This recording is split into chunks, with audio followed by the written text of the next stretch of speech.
Hello, welcome to Tim Anderson Horse Training.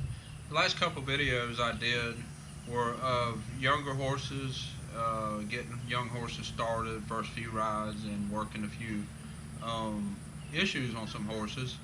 I wanted to do a couple of videos on working some of my older horses. And by older, this is a 4-year-old.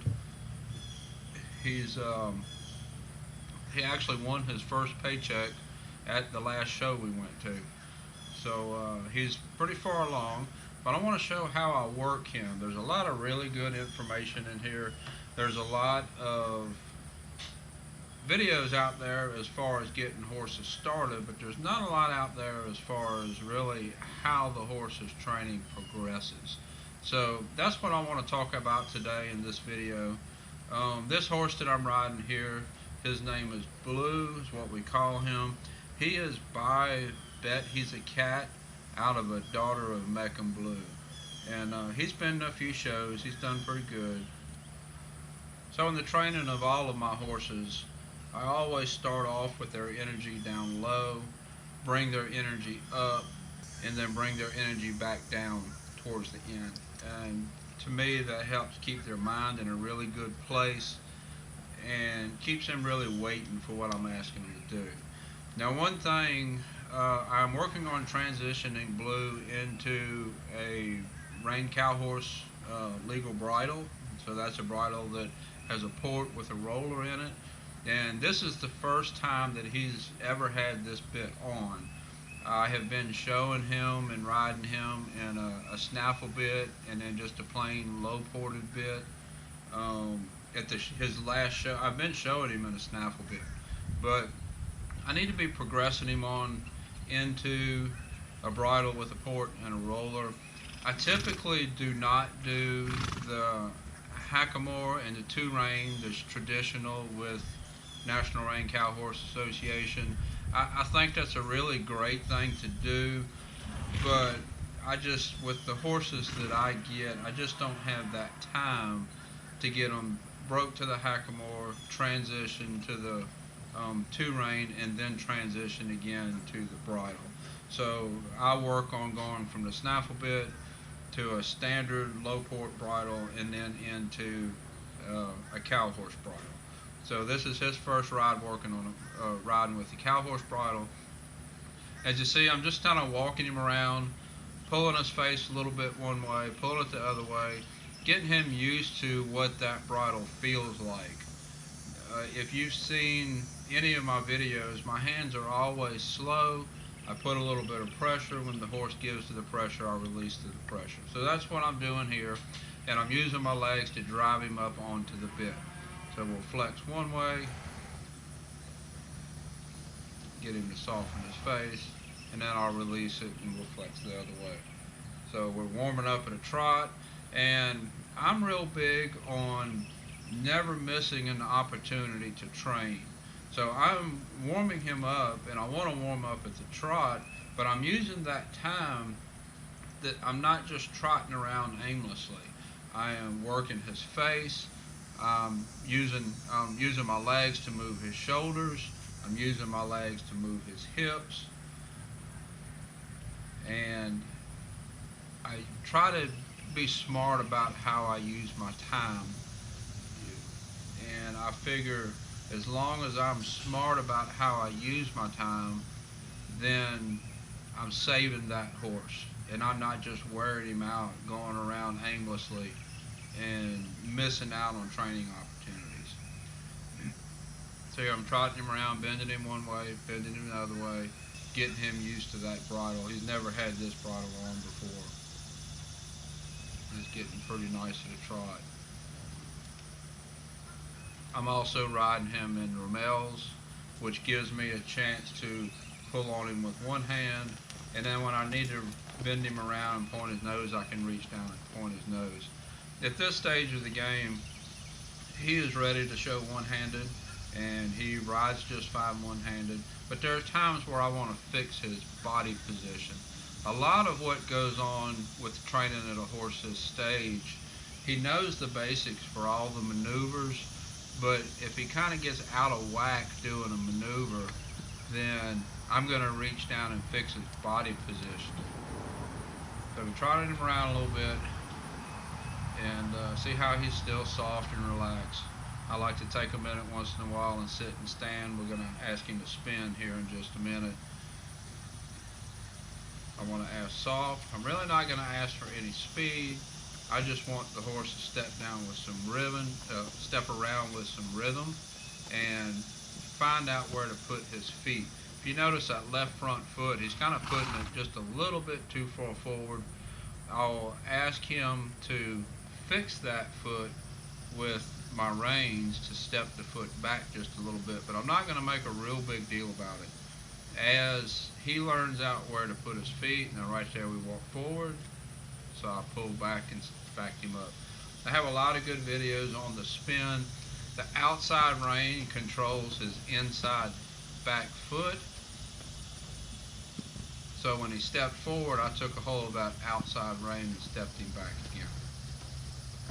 So I'm just kind of letting him find his footfall, not really asking for a lot of speed. I'll ask him to keep going, see his feet got out forward of him again. So we'll let him settle, and then I'm asking to spin again. Part of him putting his feet out a little bit too far forward is going to be because of not having this bridle in before.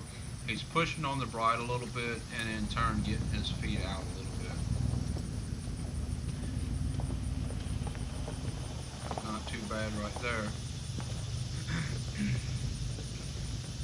Yeah, I'm happy with that. That wasn't too bad. Ask him to settle again. But don't ever get into any hurry. Stay soft, stay relaxed. Now I'll walk him just a bit, and I believe I'll lope off right here.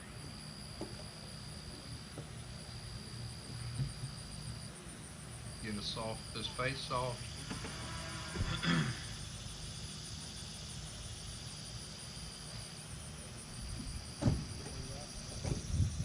Now I'm pushing his hip in. Preparing him for the lope departure, I'm asking him to push his hip around. I want the hip to engage and push from behind to lope off. He's a little bit weak in his lope departures. I'd like for him to push a little harder with his back end. So to help that, I'll ask him to push his hip in. There, pushing his hip in and pulling his head to the left. There, that was a pretty poor effort, so I brought him back down to a walk. We're going to do it again. Now he's anticipating. I'm going to make him wait on me. Make him wait. Make him wait. I put leg in and he's trotting off. So we're not going to trot off as long as he's anticipating. I want to work on everything that I'm going to want in the show pen. When I'm showing, I want to be able to put my leg back and lope off. I'm not going to lope off if he's loping off without me. Work on his face, work on his hip. Let him kind of chill, relax just a little bit, and then we'll try it again.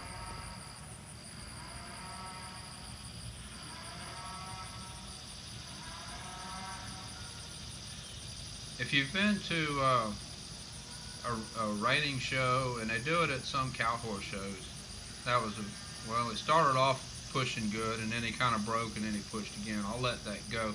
Not really totally happy with it, but it was better than his last effort. So if you've been to any NRHA reining shows, and then some cow horse shows, they have paid warm-up classes. And a paid warm-up class gives you a chance to get in the arena and show in a show setting, or ride in a show setting, where you're not really being judged. It's just a practice run for your horse. So at this stage, with horses in training, every time I ride, I take it like a practice run. So we just warmed up, and now this would be as if I went in the pen and loped off. So what I'm working on here, I want to lope a circle, and I want him to lock into the circle. And then I'm going to lope a rundown, and I want him to lock into the rundown. So right here, we're coming around in the circle. I want him to guide, be relaxed, guide through the middle, bridle up. And you'll see here I've got him one-handed and run down. So I'm wanting to take his body from the arc of the circle to a straight for a rundown, and then we'll transition back to the circle again. Wherever I put him, whatever maneuver I put him in, whether it's a straight or a circle, I expect him to start that maneuver and then stay there until I ask him to do something else. When I start him into a circle, I expect him to lock into that circle. When I start him into a rundown, I expect to point him in a direction, put my hand down, and he should stay straight. Now right here, I'm going to square that corner up, and he's not very good about keeping his shoulders up and driving straight. So we turned the corner and that right shoulder fell a little bit, so I pushed that shoulder to the outside and then got soft again.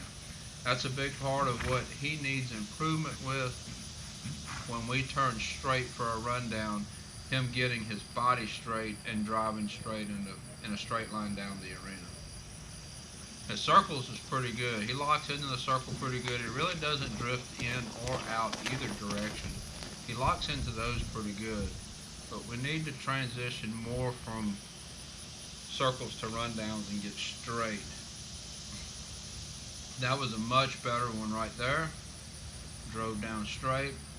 And at the end of the arena, we'll start back into a circle again. So when I'm loping, and just like I said earlier, I don't want to miss any opportunity to train. I'm never going to just lope around aimlessly. I'm going to be working what would be a maneuver in a pattern. Whether that's a circle, might be a big circle, small circle, rundown. I'm always going to be working what would be a maneuver. Square the corner up and drive down. That was a pretty good drive down. Wasn't real happy with that stop. He did get his butt in the ground, but it wasn't very, he could have put more effort into it, but it wasn't too bad. We do need more work on the stops. We'll have a little bit better stop later. Alright, so a minute ago we were loping in the right lead. Now we're going to do the same thing in the left lead. Lope a straight rundown, and now into my circle.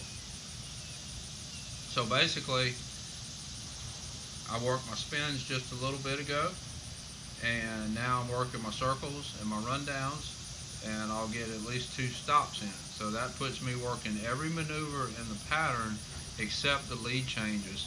I'm not going to work lead changes today. He has been very good about swapping leads. I'll ask him maybe twice a week to swap leads once each direction, and that's about all I'm going to ask for him. He very rarely misses one, so I don't want to overdo it and create a problem. I want to keep it pretty much a non-issue, a non-event, and practice them a little bit a few times a week. So now we're back loping circles. We're in the left lead. And by this time, he's softening to that bit. He's understanding it. He's used to the pressure of that bit. Pretty happy with how he's adjusted to this bridle. If you have any questions about how to transition a horse into a bridle or a new bridle or a different bit, you've just seen it on this video. When I started, he had never had that bit in his mouth before. And now he's riding just fine like he's ridden a bunch of times in it. So that was transitioning into this bit. A lot of it has to do with your horse knowing how to get soft, and when I pick up a rein, knowing what he's supposed to do and when he's going to get the release from the pressure. That's a big part of transitioning into a new bit. And if you've seen my videos on bits, I hardly ever ride in the same bit. Here I'm driving down in the rundown. A little bit weak in the back end there. If you saw him, his rhythm and his lope kind of fell apart a little bit. So need to make sure I'm driving him down. Next rundown, I'm driving down just a little harder. But anyways, back to the bits. If you've seen my bit video, you'll see where I talk about I never ride in a horse more than in the same bridle more than 3 times in a row. So they're used to the bit being swapped out pretty regular. Usually I'll ride in similar bits, but I don't ride in the same bit. I'll swap them around. So basically what I'm doing is kind of stepping him up to a little bit more cow horse bit with a pull and a roller here. I'll swap around. He will not stay in this bit. I'll go back to the next time I ride him. He'll probably be back in his low port that I've been riding. I'm really happy with these circles and rundowns. He's getting them pretty straight in his rundowns. He's transitioning back and forth from one to the other really good. I'm really pleased about that. See there, the other end, he kind of lost a little bit of drive in the back end again. We have been loping a pretty good bit. He's probably getting a little bit tired. We're going to quit here in just a few minutes. So we're going to come around again. Square my corner, sit back, square my corner, drive down. Drive, drive, drive, drive. That's a better one. That looked pretty good. We'll stop here in just a minute. While we got a minute, I'd like to ask you, if you have not subscribed to the channel, please do so and click the thumbs up and the notification bell. That will you'll get notifications for when I get new videos out, and also that'll help let YouTube know that you like the information in this video, so they'll serve it to some other people also that like similar information. If you are already a subscriber to the video, that was a much better stop there. I like that stop. I think we're going to quit on that. If you're already a subscriber to my channel, I want to thank you for watching. If you have any questions about what I did here, please put them in the comments below. If you're having any issues with your horses that you'd like for me to cover in a video, you can put that in the comments below also. Thank you for watching.